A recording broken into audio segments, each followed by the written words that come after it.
Nous allons commencer en prenant le regard d'un acteur qui a été essentiel et qui est essentiel aujourd'hui dans la construction de toute cette stratégie dont on parle aujourd'hui, dont on parle demain, celle du plan, celle aussi de la mission. Il s'agit du Parlement européen. Son regard a conduit à un travail remarquable et remarqué à l'occasion du plan cancer avec la mise en place d'une commission spéciale, la BECA. Beaucoup d'entre vous ont suivi les travaux qui a rassemblé une trentaine de parlementaires, auditionné près d'une centaine d'experts pour apporter un avis détaillé particulièrement éclairant sur les enjeux, sur les perspectives de la stratégie européenne en matière de cancer, avec des remarques, avec des ambitions affichées. Pour en parler, nous avons le plaisir d'accueillir l'eurodéputée oncologue et rapportrice des travaux de la BECA, Véronique Trier-Lenoir, est avec nous.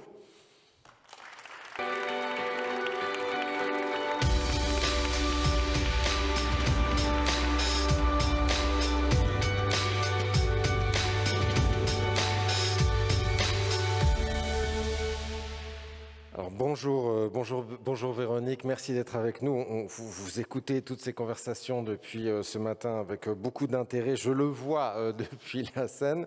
On va évoquer ensemble plus spécifiquement ce qu'a été le travail de cette commission BECA sur cet enjeu du cancer et sur la manière dont l'Europe peut adresser véritablement des actions fortes et spécifiques sur le sujet.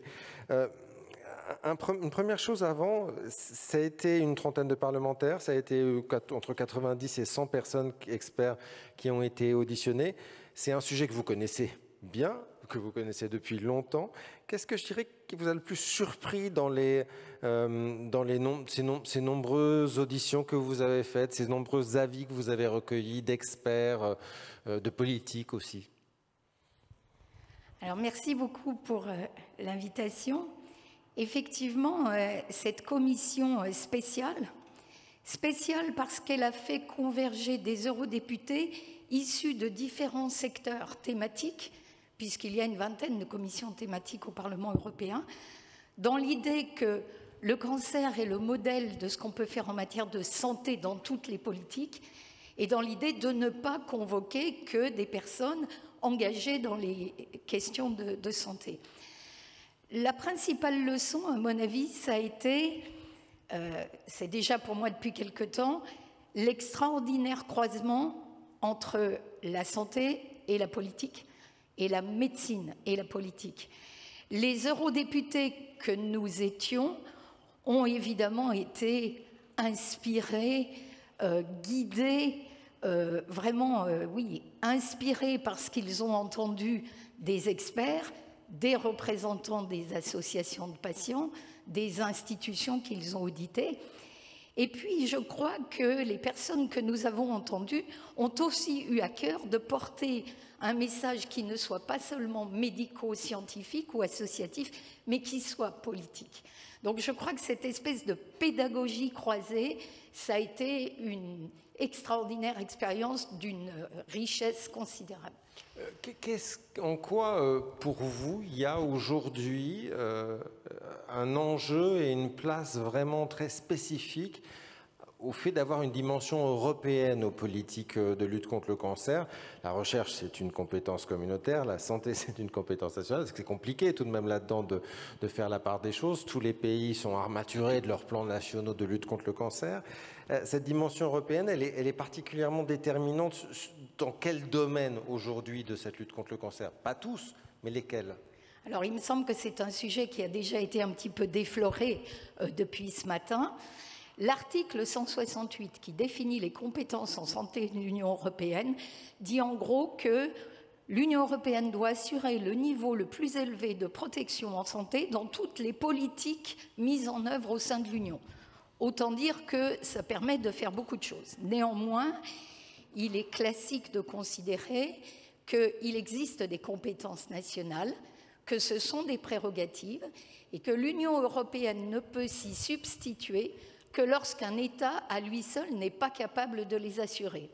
Et la crise du Covid-19 nous a montré à quel point c'était vrai. Schématiquement, la dimension européenne s'applique pour tout le champ de la prévention. Pour le domaine de la recherche, nous en avons largement parlé. Dans les situations rares dont le modèle emblématique sont les cancers pédiatriques.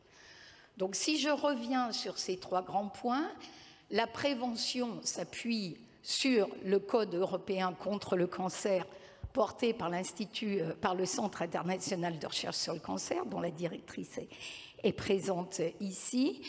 Nous les défendons bien sûr sous l'angle de la lutte contre le tabagisme, qui vient d'être largement rappelé, mais aussi sur la lutte contre la consommation excessive d'alcool, sur la nutrition.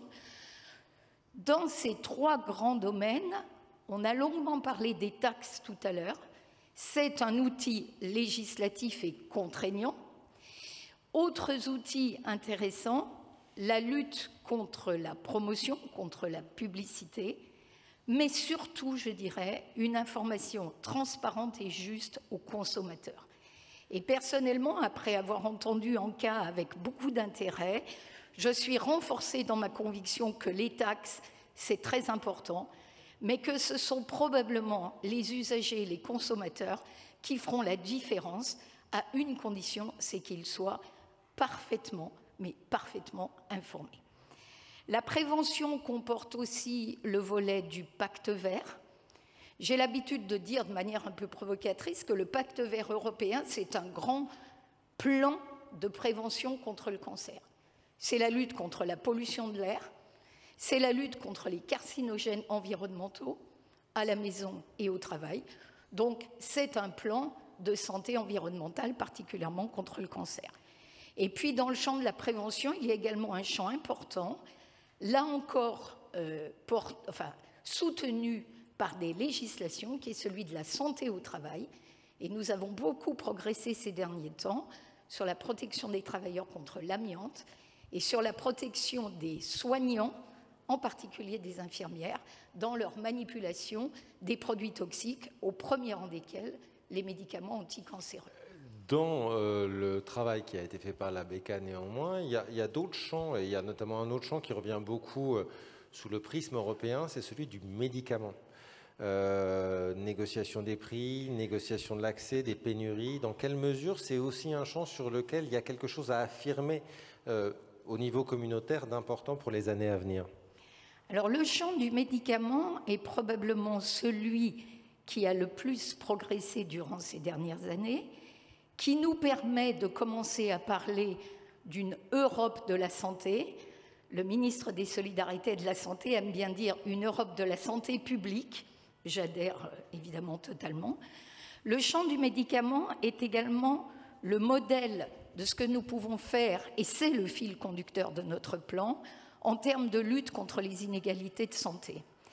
Simplement un chiffre, il existe actuellement entre les différents pays européens des différences de survie de l'ordre de 25% d'un pays à l'autre pour une même pathologie donnée. Nous sommes inégaux en matière de prévention, on en a parlé pour le tabac, inégaux en matière d'accès à des soins de qualité, inégaux en matière d'accès aux innovations, et également inégaux, j'espère qu'on en reparlera, en termes de réinsertion. Si je reviens aux médicaments, l'anomalie est bien qu'il y a une agence européenne du médicament. On en a parlé au moment de la crise, European Medicines Agency, qui donne une autorisation de mise sur le marché, en aval de laquelle les 27 pays européens, chacun avec leur propre structure, évaluent la valeur ajoutée de ce médicament.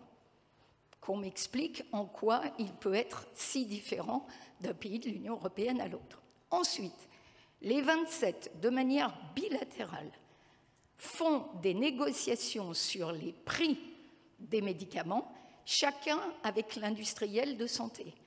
Qu'on m'explique en quoi ça va pouvoir être du gagnant-gagnant, qu'il y ait 27 négociations, alors qu'on a très bien vu avec l'épopée des vaccins que quand l'Union européenne négocie d'une seule voix, elle gagne en réactivité, elle gagne en juste prix et elle gagne en équité d'accès pour les 27.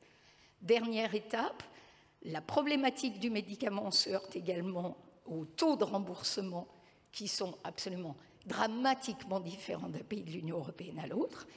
Et par ailleurs, les médicaments essentiels du cancer sont parmi ceux qui génèrent et la Ligue contre le cancer s'est largement emparée du sujet, le plus de pénuries, c'est-à-dire de tensions d'approvisionnement, vu l'extraordinaire dépendance dans laquelle nous nous sommes mises vis-à-vis de l'Inde et de la Chine, où la quasi-totalité des substances actives sont fabriquées.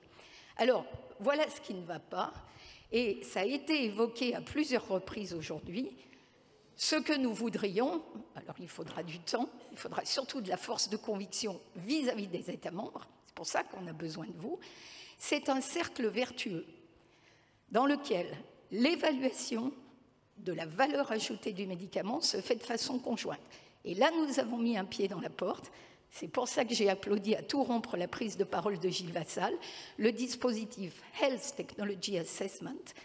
J'ai eu la chance de participer aux négociations et celui par lequel nous avons réussi à faire admettre aux États membres qu'ils pouvaient commencer dans certaines conditions, sans contrainte pour eux et de façon volontaire, à évaluer leurs médicaments ensemble. Le pied dans la porte est mis, il faut continuer, et nous avons obtenu que les médicaments du cancer soient priorisés dans ce dispositif.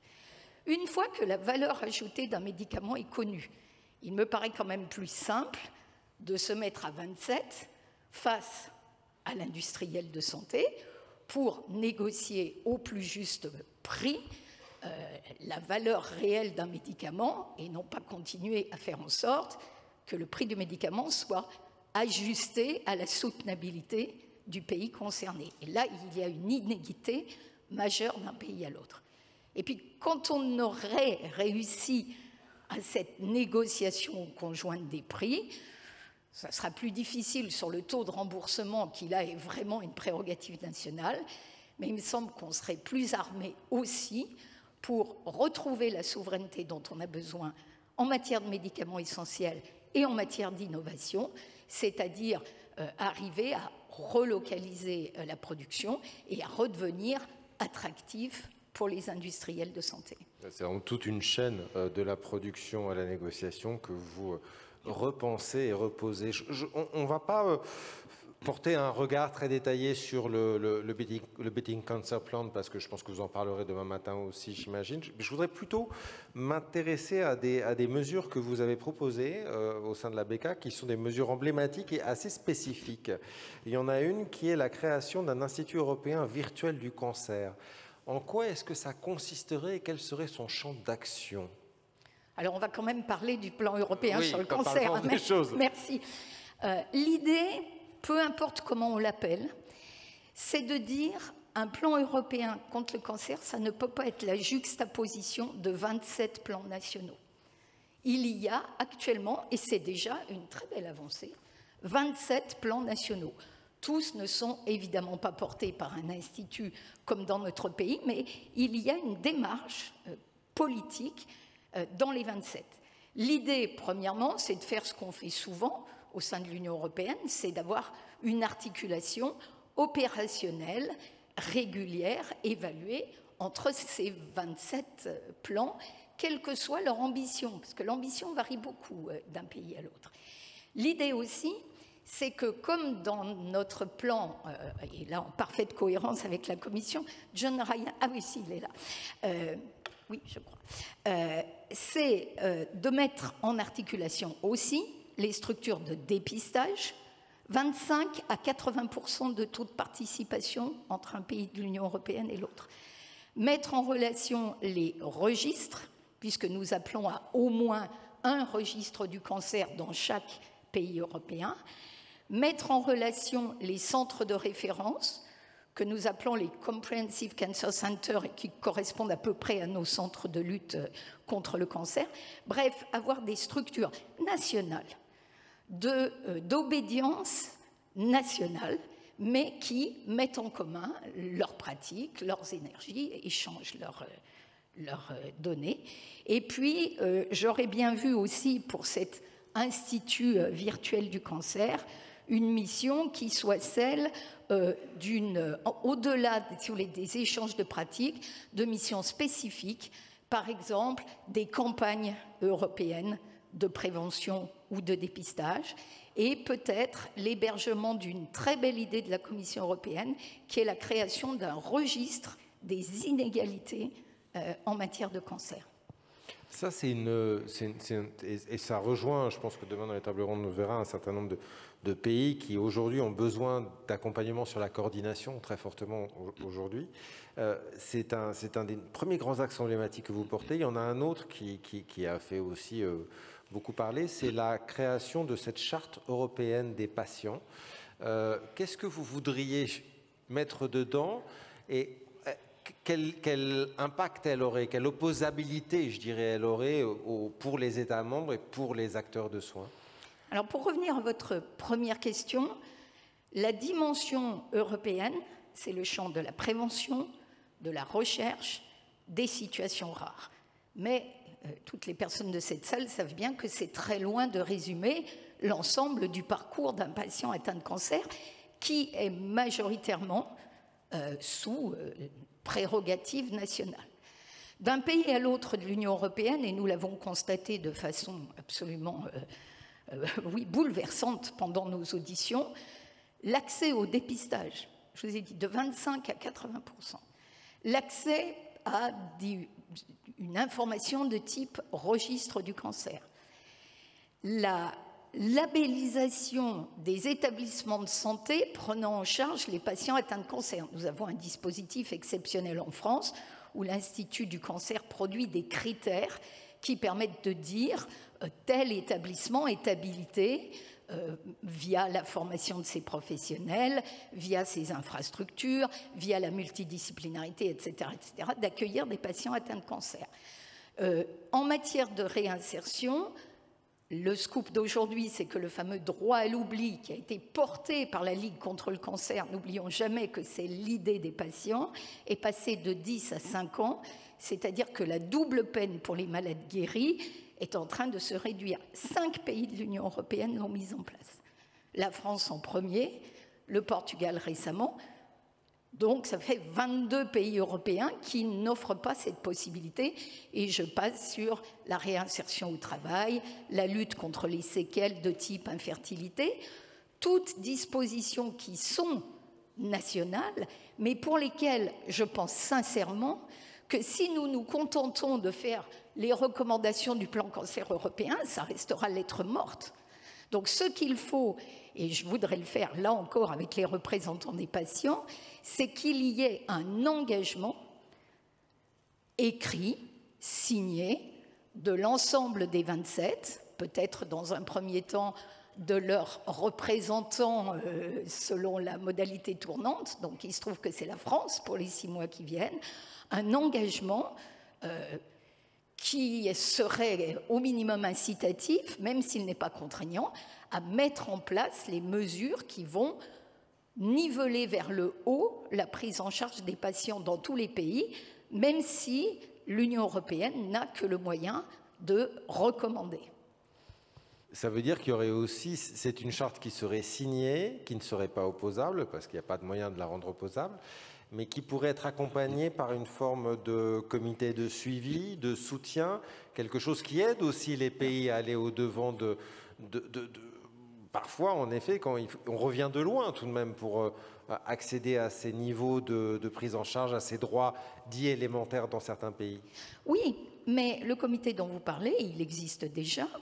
Olivier Véran préside depuis le 1er janvier le Conseil emploi, j'ai oublié un mot, santé et consommateurs, qui réunit régulièrement les 27 ministres de la Santé autour de problématiques diverses. C'est là maintenant, aujourd'hui, l'opportunité unique d'avoir ce mouvement, cette dynamique collective par laquelle, peut-être pas sur toutes les mesures, peut-être pas tout de suite, chacun son rythme. Il y a des pays, sans vouloir faire aucune discrimination, mais à l'est de l'Europe qui sont à des années-lumière de ce que nous avons mis en place en France. Ces pays-là, progressivement, pourront rejoindre le groupe et les ministres de la Santé sont régulièrement réunis par la commissaire à la Santé, Mme Stella Kyriakides, qui sera là demain, sans compter bien évidemment la présence permanente de l'exécutif qui est la Commission européenne et le Parlement européen qui, au nom des citoyens, est là pour asticoter et pour être sûr que les choses se mettent en place, chacun ayant par ailleurs la possibilité d'inciter gentiment son propre gouvernement à aller dans le bon sens. Une chose que vous dites souvent, c'est qu'il faut vraiment porter le cancer comme une maladie sur laquelle on doit agir et on doit agir ensemble parce que c'est une maladie modélisante. En quoi, pour vous, il y a là-dedans un enjeu essentiel à porter pour le monde de la communauté du cancer, mais au-delà, et qui peut aussi, du coup, servir aux différents États membres pour améliorer leur système de soins en global? Alors le cancer, non seulement c'est la première cause de mortalité en France et la deuxième en Europe, mais en plus c'est une maladie qui, de la prévention jusqu'à la guérison ou la réinsertion ou l'accompagnement, comporte toutes les dimensions de la santé publique, d'une manière qui est modélisante, et nous le savons par l'exemple de ce qui s'est passé en France. Les réunions de concertation pluridisciplinaire, donc la pratique de la décision pluridisciplinaire, est une invention des cancérologues parce que vous avez besoin de réunir le chirurgien, le radiothérapeute, l'oncologue médical, le spécialiste de la biologie, le spécialiste des soins palliatifs. Et dans nos hôpitaux, dans le mien comme dans les autres, cette pratique a disséminé dans toute la prise en charge des maladies chroniques. La bronchopneumopathie chronique obstructive, l'insuffisance cardiaque, l'insuffisance rénale font désormais l'objet de ces concertations pluridisciplinaires. De même, dans le champ de la prévention, si nous réussissons à avoir une politique ambitieuse, et je pense qu'on reviendra peut-être sur l'ambition qu'il faut avoir, dans le domaine de la lutte contre le tabagisme, contre la consommation excessive d'alcool, contre la malbouffe, contre la sédentarité, on aura gagné dans le domaine de la prévention de toutes les maladies chroniques. Donc oui, le cancer est modélisant, et ce qu'on réussit en matière de cancer, en règle générale, on le réussit en matière de santé publique. Il y a une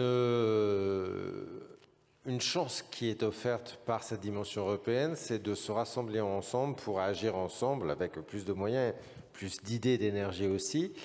Puis on l'entend aussi un petit peu grésiller depuis le début de la matinée. Il y a aussi un risque, c'est qu'on fait tout ça un peu à Bruxelles, qui est un lieu où les négociations, les discussions et aussi la présence des lobbies est importante. Dans le cadre de négociations et de discussions, c'est la culture aussi qui conduit à cela.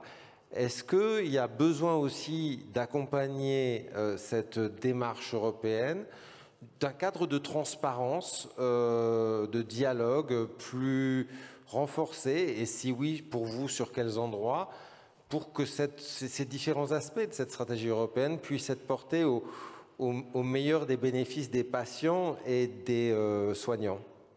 Qu'en termes galants, ces choses-là sont dites. Les lobbies qui, au Parlement européen de Bruxelles, ne sont pas un vilain mot, et du reste, notre ami de Smoke Free Partnership tout à l'heure l'a prononcé, oui, sans aucune culpabilité, vous êtes un lobby. Les lobbies au Parlement européen de Bruxelles sont sont parfaitement identifiés et sont enregistrés, et lorsqu'ils rencontrent des eurodéputés, c'est notifié. C'est une façon que je trouve assez intéressante de considérer les groupes d'influence. Bien évidemment, et c'est très malheureux, à côté de cette organisation parfaitement transparente, il existe, et Anka l'a mentionné aussi, une forme de lobbying beaucoup plus insidieuse parce qu'elle est occulte et probablement qu'elle est beaucoup plus active et malheureusement efficace. Encore une fois, le groupe d'influence, c'est quelque chose d'important. Mais en matière de prévention des cancers, on sait parfaitement que si on patine depuis 20 ans, depuis peut-être même plus, 30 ans, et encore une fois, je ne vais pas revenir sur l'exemple du tabac qui est magnifique, c'est bien parce qu'il y a des intérêts contraires et qu'il y a des lobbies qui peuvent être des grands lobbies multinationaux, mais qui peuvent être aussi des lobbies très corporatistes, qui pénalisent la mise en place de politiques de santé publique parce que, jusqu'ici, la santé a été beaucoup une variable d'ajustement vis-à-vis d'intérêts qui sont financiers, qui sont économiques et qui sont de pouvoir. Et ça, c'est vraiment le combat qu'il va falloir mener avec ce plan, parce que les mesures fortes que nous proposons pour la réduction de la consommation de boissons alcoolisées, pour l'étiquetage lisible des aliments que nous consommons, nous allons devoir, nous le savons, opposer, si j'ose dire, et c'est vraiment un appel que je lance, des lobbies corporatistes aux lobbies majeurs et magnifiques que sont les associations de patients qui doivent réagir et qui doivent montrer qu'il y a des enjeux plus forts que les enjeux corporatistes, pour lesquels on nous oppose souvent des arguments de développement économique, et je demande qu'on confronte les pertes éventuelles de l'économie dans certains secteurs agroalimentaires français au regard du coût en souffrance et du coût économique du cancer, de ses traitements et de ses séquelles. Sachant que c'est 1500 amendements, je crois, sur le plan qui ont été portés au sein du Parlement. Donc il y a derrière ça aussi des jeux d'influence qui se font. Il y a des jeux d'influence majeurs. Le plan que je porte a fait l'objet de 1537 amendements, ce qui est absolument inédit en matière de plan de santé publique. 80% de ces amendements sont clairement des amendements venus de groupes d'influence de toutes sortes. Je le sais parce que je les ai reçus aussi. Bien évidemment, je n'en ai signé aucun, mais ils continuent à circuler et il y aura un débat, et il faut qu'il y ait un débat sur ce que doit être une norme de santé européenne. L'Union européenne, tellement forte pour faire des normes sur la taille des concombres, devrait pouvoir avoir la même exigence pour les normes de santé. C'est un sujet que j'ai entendu clairement dans la bouche du ministre des Solidarités et de la Santé, s'adressant au Parlement, aux eurodéputés européens, et leur demandant de l'aider à faire en sorte que ces normes soient adoptées et suivies. Le plan européen, et John et Johanna en parleront dans quelques instants, a été voulu, pensé de manière très concertée avec toutes les parties prenantes, notamment, j'imagine aussi, par la force des choses, le Parlement, à travers le travail que vous avez fait. L'enjeu maintenant, c'est l'implémentation un peu de ces mesures. La commission BECA était une commission spéciale, elle s'est créée, maintenant elle n'existe plus. Qu'est-ce que vous attendez finalement de la place et du rôle que les parlementaires européens peuvent et devront avoir dans la mise en œuvre de ce plan, sachant que c'est toujours répété par la Commission. C'est un plan, mais ça dépend des États membres et de leur engagement derrière. Bien sûr, donc les députés européens ont comme première mission, et ce que j'ai essayé de faire encore toute la journée, d'écouter la voix des citoyens, et je redis encore une fois à quel point elle est magistralement portée par les associations de patients et de consommateurs, d'écouter les cliniciens et les chercheurs, d'écouter les institutions comme l'Institut national du cancer, qui est un très beau modèle. Les élus ont également pour vocation, je disais tout à l'heure, oui, d'asticoter, de tirer par la manche leurs propres gouvernements nationaux pour les inciter à s'engager dans la voie d'une action commune. Bien évidemment, les eurodéputés doivent être capables, sinon de résister au lobby, du moins de faire la part de ce qui leur est donné comme information. C'est une tâche difficile. Toutes les parties prenantes doivent faire converger leurs efforts, et les parlementaires qui ont par ailleurs un rôle de co-législateur sur les lois concernant le tabac, l'alcool, rapidement le label nutritionnel, ils ont un travail de co-législateur, mais ils ont aussi un travail de go-between, si j'ose cet anglicisme, entre les citoyens qui les ont élus et les institutions européennes et les États membres. On va prendre les questions et les remarques de la salle et de notre auditoire connecté, il y en a déjà quelques-unes. Qu'est-ce que, d'un dernier mot, vous auriez envie de dire à ceux qui sont présents ici, ceux qui nous écoutent à distance, à ces représentants, pour qu'ils vous aident à porter cette ambition très forte que vous avez exprimée, mise en œuvre à travers la BECA, pour relayer ces initiatives? Qu'est-ce que vous auriez envie de leur dire? Alors, dans un premier temps, parce que c'est d'actualité, c'est encore une fois un plaidoyer pour qu'un plan de santé publique ne soit pas détourné par des intérêts que je comprends et que je respecte, mais qui ne sont pas de mise quand on est en train de parler de faire un plan européen contre le cancer. J'aurais également envie de demander à tous mes collègues, qu'ils soient cliniciens, qu'ils soient chercheurs, qu'ils soient institutionnels, Elisabeth Wederpas l'a fait encore tout à l'heure, de m'interpeller et de me faire connaître les problèmes qui se posent. Il se trouve que je ne pourrai pas tous les résoudre, mais je peux les porter. Je peux d'autant plus les porter qu'ils sont posés à différents eurodéputés. Donc l'appel, c'est vraiment faites remonter, comme on dit, faites du bruit autour des sujets où nous ne pouvons pas laisser la santé publique être, encore une fois, prise comme une variable d'ajustement. Et c'est vraiment une demande très forte que je formule. Avec conviction. Question dans la salle. Oui, les mains se lèvent, les micros viennent à vous. Où sont les micros? Sinon, je descends. Oui, monsieur là-haut, s'il vous plaît. Voilà. Vous pouvez vous présenter encore, parce que pour ceux peut-être qui n'étaient pas là ce matin, ne vous ont pas vu. Merci beaucoup pour cette intervention, cette ambition et ces orientations stratégiques extrêmement claires. Deux petites questions. La première concerne l'Observatoire des inégalités sociales, qui est évidemment quelque chose de très très important. Les déterminants y sont évidemment aussi, vous le savez, très très nombreux. Quel va être le rôle, ou comment imaginez-vous ce rôle dans le pilotage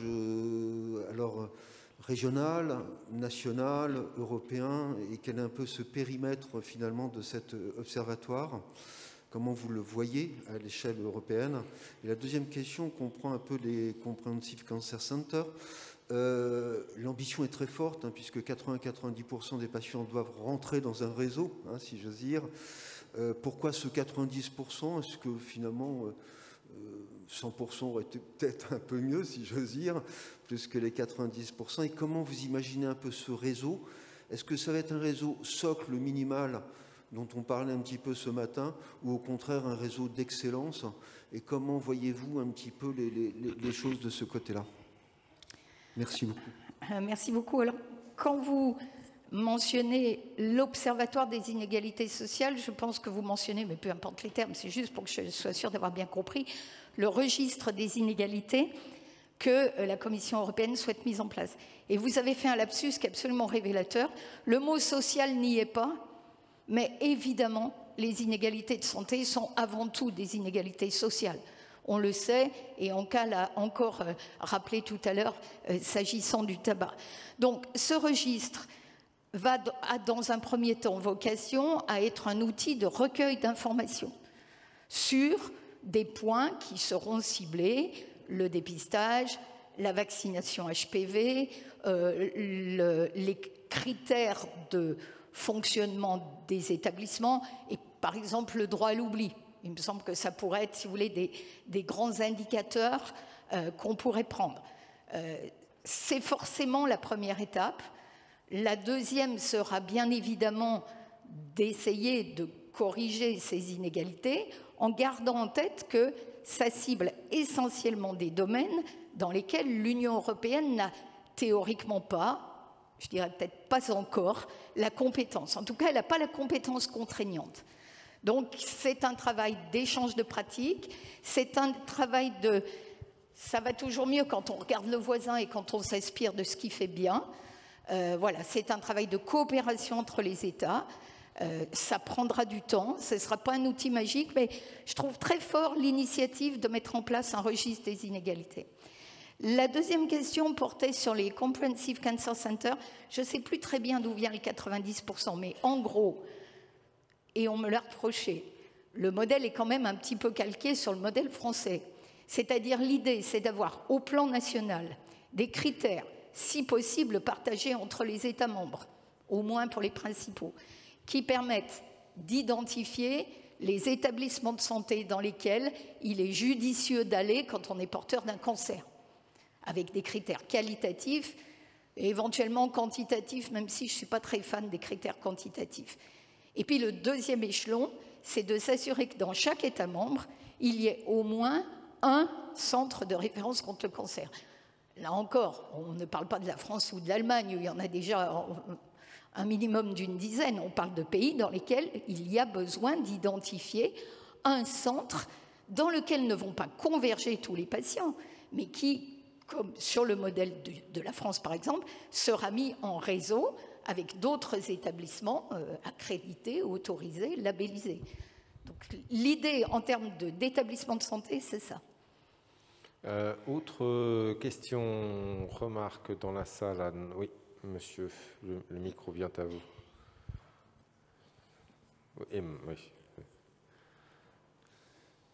Joost Husseling, European Nutrition for Health Alliance. First of all, congratulations with the adoption of the BECA report. Well done. It has clear added value to Europe's Beating Cancer plan. My question is about, I think implementation is the key word today, and maybe even an implementation gap, or at least the risk of an implementation gap, that we have a lot of plans and budget, and now we fear, will it reach the patient?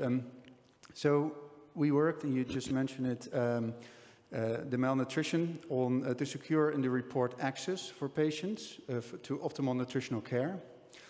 Access integral part of high quality cancer care to achieve their best possible outcomes, because everything is about the patient in that matter. But how do you feel European Parliament can secure that the BECA report doesn't land in that implementation gap, so that the recommendations within the specific BECA report are being followed up? First of all, thank you for the huge work you are doing in the European institutions to fight for patients' health and public health in general. Thank you, and I will come to your question on implementation later, to remind us how much patients' empowerment is important. I have forgotten to talk about health literacy, which is really a priority of our plan. Concerning the implementation, well, the European institutions have a government. It is the European Commission.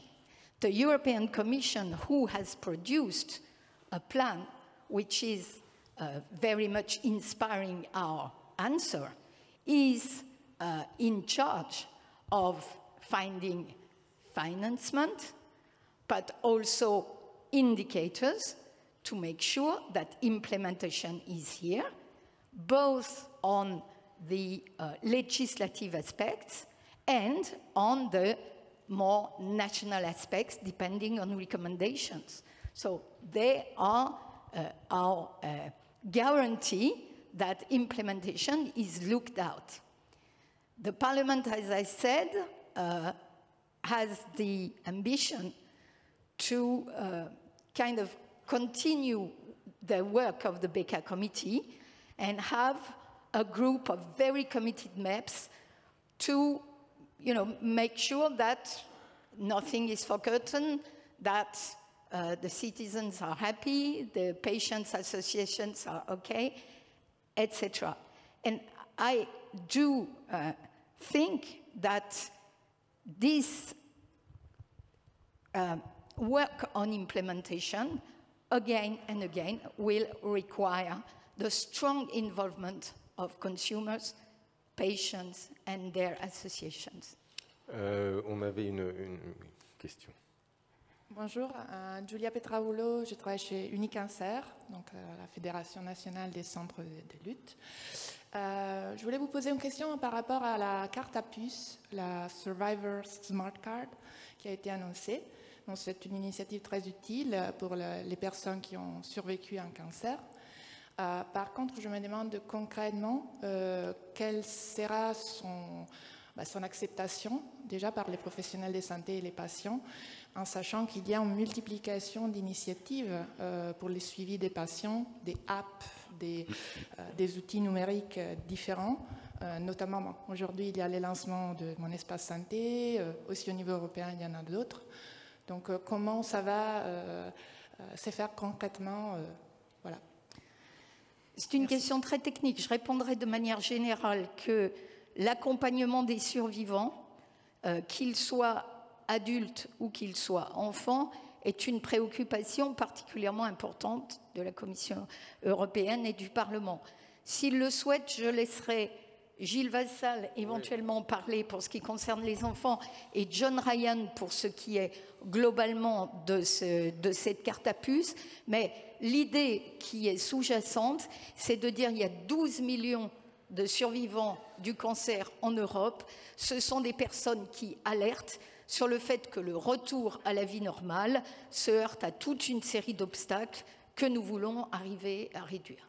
Peut-être un mot, Gilles Vassal, il nous reste 1 minute, si le micro peut venir à vous.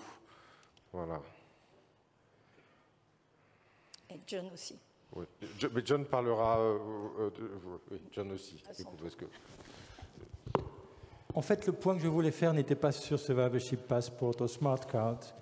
I wanted just to thank Véronique for the strong message of cooperation between member states. Et la question est, Véronique, tu as dit 3 topics, European, prevention, research and situation rare. What is the vision of the Parliament, the BECA, on the next 10 years for the rare cancers, which represent 20% of all cancers in children and in adults?